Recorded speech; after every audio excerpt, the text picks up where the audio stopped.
Hello, good evening, नमस्कार दोस्तों। स्वागत है आपका श्रीजी स्टडी सेंटर के ऑनलाइन प्लेटफॉर्म पर, जहां पर हम बात करेंगे पटवार 2023 के कंप्यूटर के अति महत्वपूर्ण प्रश्नोत्तरी के बारे में, जिसके क्लास नंबर आज आपकी रहेगी 1। तो बिना देर के सीधे प्रश्नों की ओर चल देते हैं।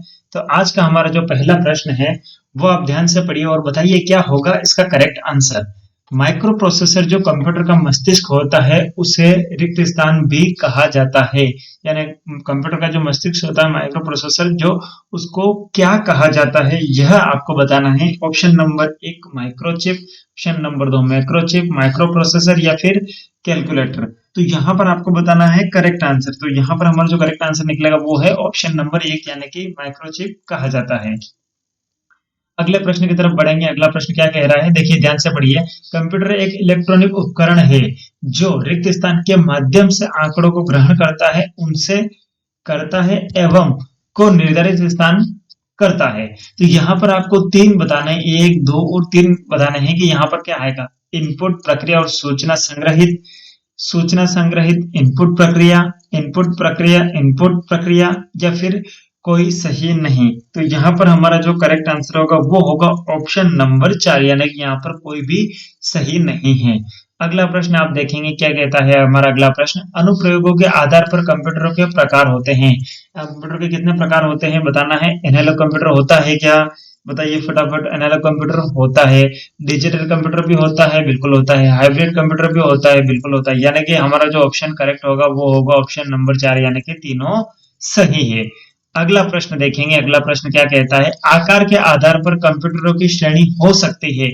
Option number 1 micro computer, work station, mini computer या फिर तीनों सही हैं। तो यहाँ पर हमारा करेक्ट आंसर होगा वो होगा तीनों स्टेशन यानी कि तीनों के लिए आकार के आधार पर अलग अलग श्रेणियां इसकी हो सकती है, किसकी, कंप्यूटर की। अगला प्रश्न, कंप्यूटर को किस प्रकार की बुद्धि की संज्ञा दी गई है। शुद्ध, मानवीय, कृत्रिम या फिर उपयुक्त सभी। यानी कि उसकी बुद्धि की अगर बात करें तो उसकी किसकी संज्ञा दी गई ये आपको बताना है कि ये कृत्रिम यानी कि मानव निर्मित मशीन इसको कहा जाता है।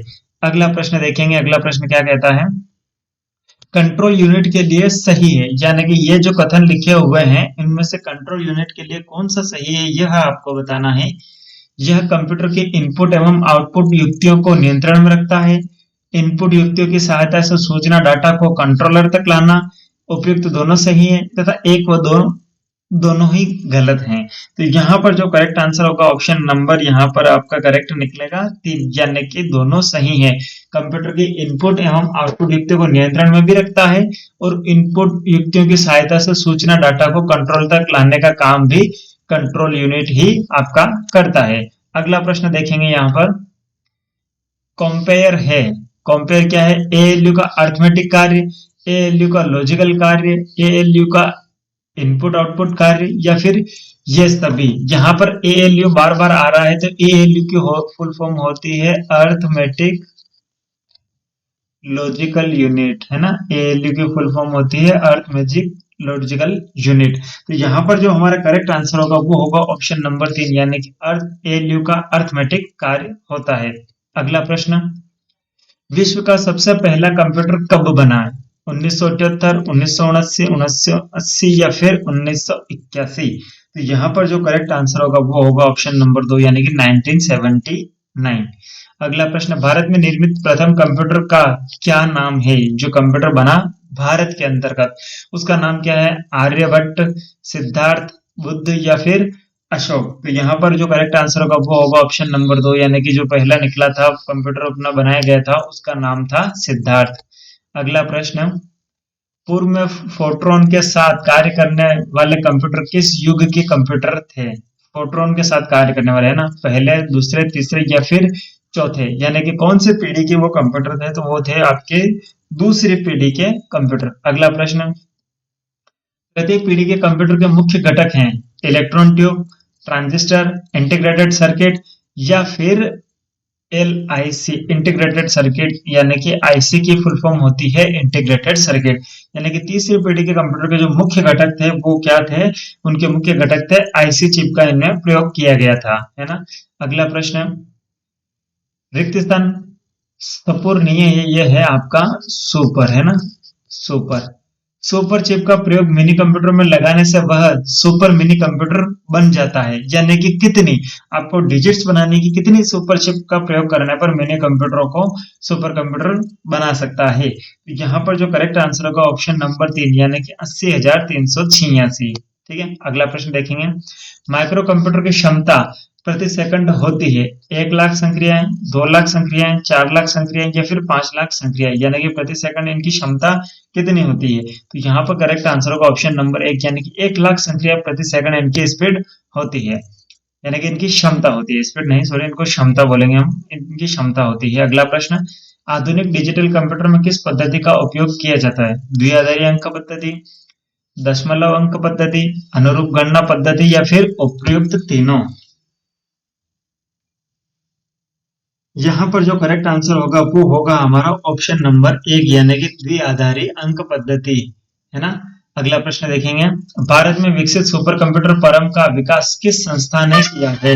यह आपको बताना है कि किस संस्था ने इसका विकास किया है। तो यहाँ पर जो करेक्ट आंसर होगा option number 1 CDAC, option number 2 IIT Kanpur या फिर ऑप्शन नंबर 3 बार्क या फिर आईआईटी दिल्ली। तो यहाँ पर जो करेक्ट आंसर होगा वो होगा ऑप्शन नंबर 1 यानी सीडेक। अगला प्रश्न देखेंगे यहाँ पर, चतुर्थ पीढ़ी के कंप्यूटर के लिए सही है, यानी कि चौथी पीढ़ी के जो कंप्यूटर है उनके लिए कौन सा कदम सही है, यह आपको बताना है।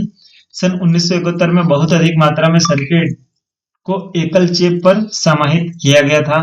क्या यह करेक्ट आंसर है क्या? नहीं, ये तो नहीं है, यहाँ पर ये आपका कट जाएगा।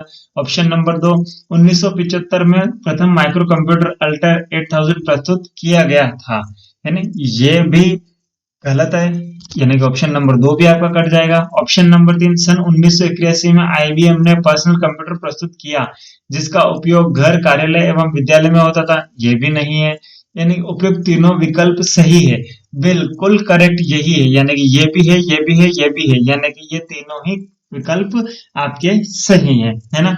अगला प्रश्न देखेंगे यहाँ पर हम, पेकमैन नामक प्रसिद्ध कंप्यूटर किस काम के लिए बना था? आपको बताना है खेल, बैंक, शेयर बाजार या फिर पुस्तक प्रकाशन के लिए, यानी पेकमैन नामक जो कंप्यूटर बना था उसके लिए किस काम के लिए ये बना था? तो ये ऑप्शन नंबर 1 यानी कि खेल के लिए बना था।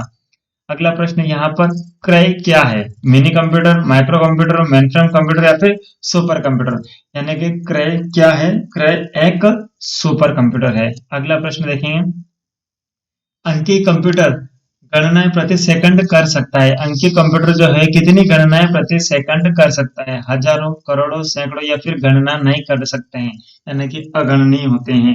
तो यहाँ पर जो करेक्ट आंसर होगा ऑप्शन नंबर 2 यानी कि करोड़ों गणनाएं प्रति सेकंड कर सकता है। आज का हमारा अंतिम प्रश्न, सुपर मिनी कंप्यूटर में कितनी संक्रिया प्रति सेकंड होती है? जो सुपर मिनी कंप्यूटर होते हैं उनमें प्रति सेकंड कितनी संक्रियाएं संपादित होती है? तो यहाँ पर होगा ऑप्शन नंबर 2 यानी कि 5 लाख संक्रिया प्रति सेकंड यहाँ पर संपादित होती है। ये थे आपके 20 अति महत्वपूर्ण प्रश्न जो आपके एग्जाम के पॉइंट ऑफ व्यू से अति महत्वपूर्ण थे। कल इसी समय मिलेंगे अगले 20 प्रश्नों के साथ, तब तक के लिए जय हिंद, जय भारत।